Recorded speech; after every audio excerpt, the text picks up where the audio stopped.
اگر ہماری تہذیب ہمیں یہاں لے آئی ہے کہ بیٹی ناچے اور باپ بیٹھ کر تالیاں بجائے، بہن ناچ رہی ہو اور بھائی اس پر فخر کر رہا ہو، عورتیں بازار میں برائی کر کے پیسہ لے آئیں اور مرد اس سے جوئے کھیلے، جس قوم کا یہ عالم ہوگا اور اسے تہذیب سمجھا جائے گا، وہ قوم قتل عام کے عذاب میں مبتلا ہوگی۔ یہ فیصلہ ہے قدرت کا، اور اس کی خبر دی ہے محمد الرسول اللہ صلی اللہ علیہ وسلم۔ آج کہا یہ جاتا ہے کہ اس دہشت گردی کی روٹ کاز تلاش کرو۔ ہمارے لوگ اردو انگریزی میں بولتے ہیں، ہمارا حکمران طبقہ یا تو ساری انگریزی بولتا ہے، اور اگر اردو میں بات کر رہے ہوں تو آدھے سے زیادہ اس میں انگریزی بولی جاتی ہے۔ ان کا خیال یہ ہے کہ پاکستان کے بسنے والے لوگ اردو کم سمجھتے ہیں، زیادہ پڑھے لکھے ہیں، زیادہ انگریزی سمجھتے ہیں، یا پھر یہ چاہتے ہیں کہ ان بے وقوفوں کو بات سنانے کا کیا فائدہ، صرف وہی سن سکے جو انگریزی سمجھتا ہو، اس لیے انگریزی میں بات کرتے ہیں۔ دو ہی باتیں ہو سکتی ہیں۔ تو یہ کہتے ہیں روٹ کاز کہتے ہیں بنیادی سبب کو۔ اردو میں روٹ کاز کا ترجمہ ہوگا بنیادی سبب، اصل باعث اس کا کیا ہے، بنیادی سبب کیا ہے۔ محمد الرسول اللہ صلی اللہ علیہ وسلم نے فرمایا دہشت گردی کا بنیادی سبب بدکرداری ہے۔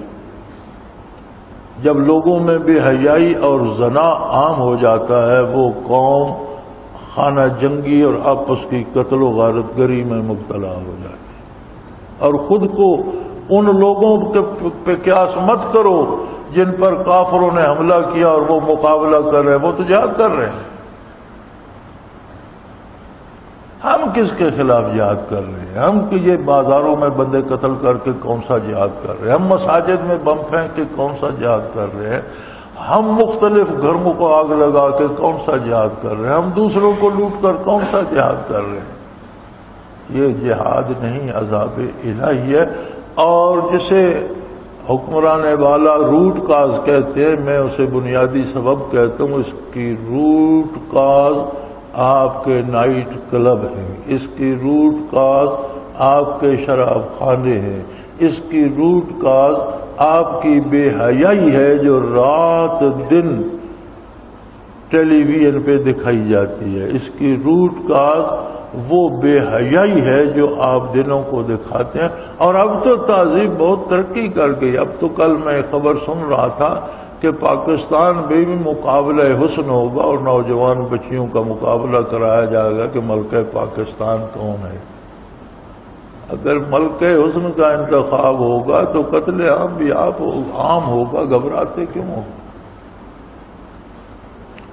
ایک آدمی آگ جلاتا ہے، پھر شکوہ کرتا ہے کمرے میں دھواں بھر گیا، گھر کو آگ لگ گیا۔ آگ تو تم نے خود جلائی تھی بھائی۔ دھواں بھی دے گی، جو چیز اس کے قابو میں آئے گی اسے جلائے گی بھی، لیکن اسے لگایا کس نے تھا؟ تو روٹ کاز تلاش کرنی ہے تو توبہ کرو اللہ کریم سے، جو ہو چکا اس پر معافی مانگو، وہ بہت کریم ہے۔ آج بدل جاؤ، آج واپس آ جاؤ۔ نوح علیہ السلام نے قوم سے بات کرتے ہوئے کہا تھا فَقُلْتُ اسْتَغْفِرُوا رَبَّكُمْ إِنَّهُ كَانَ غَفَّارًا يُرْسِلُ عَلَيْكُمْ مِدْرَارًا وَيُمْدِدْكُمْ بِأَمْوَالٍ وَبَنِينَ۔ لوگوں توبہ کر لو، وہ بہت کریم ہے۔ إِنَّهُ كَانَ غَفَّارًا، بہت بخشنے والا ہے۔ تمہارے گناہ اس کی بخشش کو عاجز نہیں کر سکتے۔ جب تم توبہ کرو گے وہ تم پر آباد کرنے والی بارشیں برسائے گا، تم کو نیک اولاد دے گا، تم کو مال دے گا، دنیا میں بھی تم خوشحال بھی ہوگے، صاحب اقتدار بھی بن جاؤ گے، تمہارے خاندان بھی آباد ہو جائیں گے اور آخرت بھی سدھر جائے گی۔ لیکن قوم نہ مانی تو غرق ہو کر تباہ ہوگی۔ آج ہمارے پاس بھی موقع ہے اور وہی بات ہم سب کو یاد کرنی چاہیے، اس پہ عمل کرنا چاہیے اور دوسرے بھائیوں تک پہنچانی چاہیے کہ استغفروا ربکم، اپنے پروردگار کی بارگاہ میں توبہ کرو۔ توبہ کا مطلب یہ نہیں ہوتا زبانی توبہ توبہ کہہ دی جائے. توبہ سے مراد ہوتی ہے کہ جو برائی کر رہے ہو وہ چھوڑ دی جائے، ترک کر دی جائے، اللہ سے معافی بھی مانگی جائے اور آئندہ سے اپنے کردار کی اصلاح کی جائے اور اللہ سے نیکی کی توفیق طلب کی جائے. عملی زندگی میں تبدیلی لانے کو توبہ کہتے ہیں. ورنہ میں نے ایسے لوگ بھی دیکھے ہیں کہ شراب کا گلاس بھر کے سامنے رکھ لیتے تھے اور کہتے تھے توبہ توبہ توبہ توبہ توبہ کرتے رہتے زبان سے اور ہاتھ سے شراب پیتے رہتے. یہ توبہ نہیں ہوتی، یہ اس کی بارگاہ میں گستاخی اور مذاق شمار ہوتا ہے. اس کا پتہ تو اس وقت چلے گا جب وہ حساب لے گا، پھر بندے کو سمجھ آئے گی کہ میں کیا کرتا رہا اور کیوں کرتا رہا. تو اس سے پہلے کہ مزید حالات خراب ہوں، اس سے پہلے کہ مزید قتل و غارت گری ہو، اس سے پہلے کہ ہم مزید لوگوں پہ ماتم کریں، اس سے پہلے کہ بے شمار ماؤں کی گود اجڑے، اس سے پہلے کہ بے شمار اونچے اونچے سر پکے ہوئے پھلوں کی طرح کٹ کر زمین پر گریں، اس سے پہلے اللہ کی بارگاہ میں توبہ کرو، اپنی اصلاح کرو، اپنے کردار کو درست کرو. اور جب اس کی روٹ کاز یہی ہے، جو یہ روٹ کاز عام لفظ ہے، ہر وقت ٹی وی والوں کی زبان پہ چڑھا ہوا ہے. لیکن یار میں بڑا حیران ہوتا ہوں کہ پرسوں بڑا حادثہ ہوا، جہاز گر گیا، 150 سے زیادہ لوگ آنے واحد میں لطم اجل ہو گئے. ان میں بچے بھی تھے، بوڑھے بھی تھے، بزرگ بھی تھے، نیو بیاہتا جوڑے بھی تھے. ظاہر ہے ان میں اگر کچھ لوگ خطا کار ہوں گے تو یقیناً کچھ نیک لوگ بھی ہوں گے، اچھے بھی ہوں گے، باحیا بھی ہوں گے. آنے واحد میں ایک مخلوق لقمہ اجل بن گئی. اب 3 دن سے اس پر بڑی باتیں ہو رہی ہیں، بڑی باتیں. آپ کوئی چینل ٹی وی کا کھولیں اسی پہ بحث ہو رہی ہے. لیکن دکھ کی بات یہ ہے کہ کسی ایک بندے کے منہ سے نہیں نکلا کہ ہمیں توبہ بھی کرنی چاہیے، اپنی اصلاح کرنی چاہیے.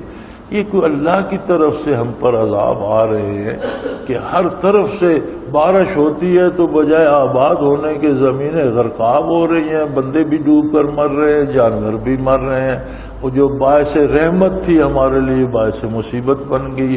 نہیں ہوتی تو پیاس سے مرنے لگ جاتے ہیں، بازار میں جاتے ہیں تو قتل ہو جاتے ہیں، گھر میں بیٹھے ہیں تو قتل ہو جاتے ہیں.